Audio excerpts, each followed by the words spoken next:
Welcome back to the Anxious Tradeswoman podcast. This is episode 10. Can you believe it? I am your host, Louise as a party, and I will be sharing all the things that I've learned through the years, through the tears, so you don't have to. So, episode 10, we're talking imposter syndrome. So what is imposter syndrome? Pretty much imposter syndrome is the feeling like you don't belong, that you're a fake and everyone is going to find out. And it is one of those things that can lead to burnout because you're always trying to prove yourself.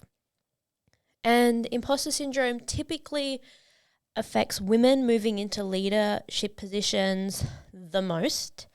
Men and women in other areas do get it as well. Like I pretty much had imposter syndrome from about the third year of my apprenticeship. If you go back to the first episode, I share the story when I was at TAFE and the boys were not impressed that I had gotten another award, and they were like, did she just get the award because she's a girl? Like, does she even deserve it? Do we even have a chance? Are you guys just showing off the girls?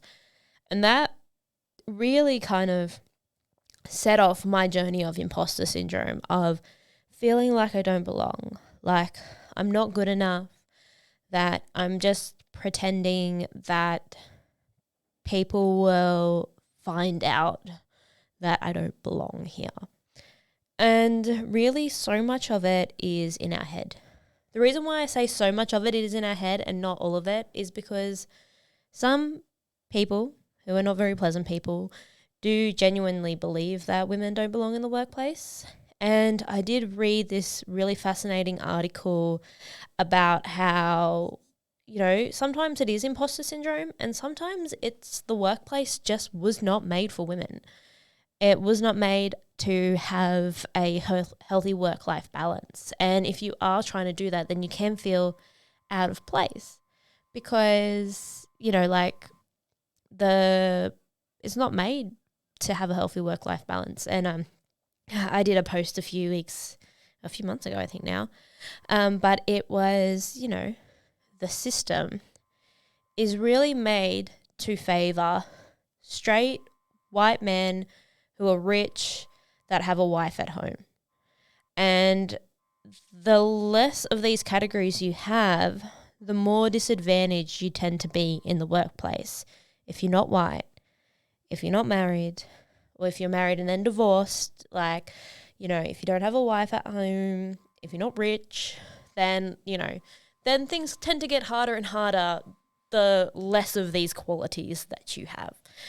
And then that can tend to lead to that feeling of imposter syndrome as well, because that's what you're striving for. And some of those things physically can't be achieved, and some of the expectations are ridiculous. So sometimes the workplace and the social standards are just not made for women or anyone who wants a healthy work-life balance, or single people or people of colour. I can't talk on behalf of people of colour, but I know that they are more greatly impacted in this kind of equation because a lot of me, I'm not rich, I am white, I'm not a man. And I currently have a fiance, but I am the female in that relationship. Love him to bits, but there is still the bit that, I need to do more housework, which is instilled in me socially and instilled in him socially, and we're both consciously trying to work through that. But let's loop back to the imposter syndrome. So feeling like you don't belong.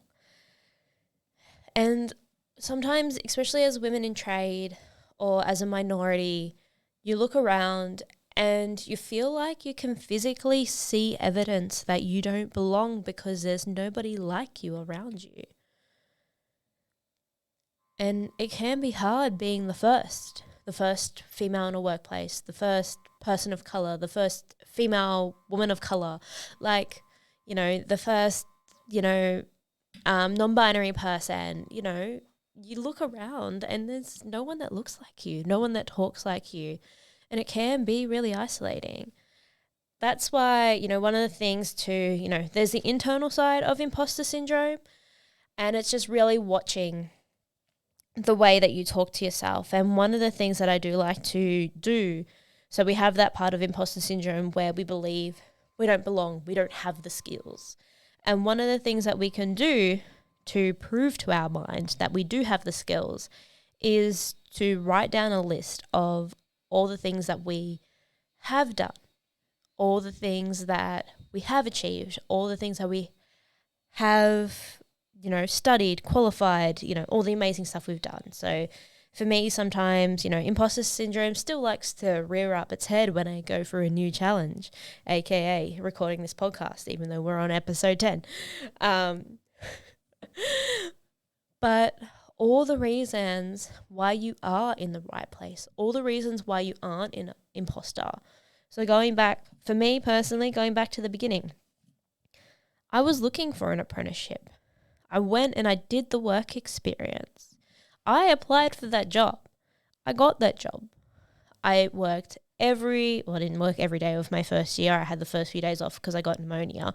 But anyway, I did my first year. I worked all the days. I did all the tasks that I was supposed to do. I, learned how to do services. I listened to my tradespeople, like the mentors. I attended all my TAFE classes. I did my first rebuild. I started doing my diagnostics. Like, that was me doing those things. I did them. And when my brain kind of goes back to like, who are you to do this? It's like, no, I've gone through this process. I have done my apprenticeship. I did complete my apprenticeship. I did get some awards through my apprenticeship. Whether or not those mean anything is neither here nor there. But I did finish. I have that certificate on my wall. I did do those engine rebuilds. They didn't just fall out of the sky. So going back and looking at all the things that led you to be there and deserve to be there, no one can take them away from you. Even your own mind. Sometimes you do have to put in a conscious effort to remember those things and bring them to mind. Like, sometimes depending on where you are in your journey, depends on how long the list is, but you do belong there. All right, so then so that's the mental side of things. And then there is the looking around, and there is nobody that looks like you around.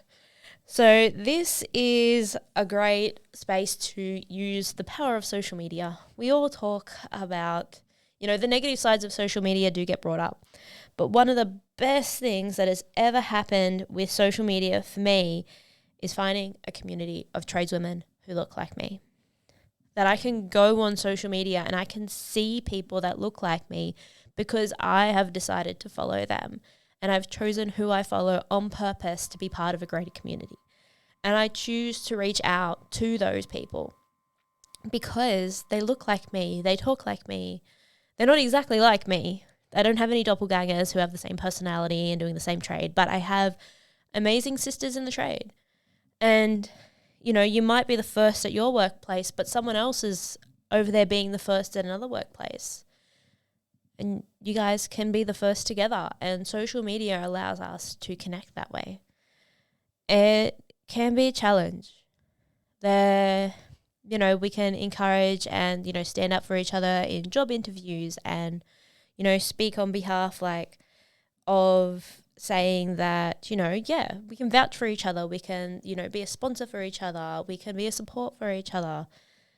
And having that community can really take away that kind of unconscious side of looking around and not seeing anyone like you. There's nothing wrong with you if you do have imposter syndrome, by the way. Like I said, there can be physical evidence that your brain is looking at that it's making these calculations of, but it's not true. It's not. You do belong in the workplace.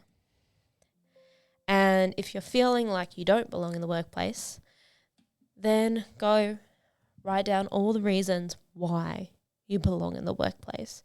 Look at your trade certificate. Look at your job contract. Look at your apprenticeship contract. You did that. You created that. That didn't fall out of the sky. You didn't steal it off someone. You didn't put on a disguise to get that.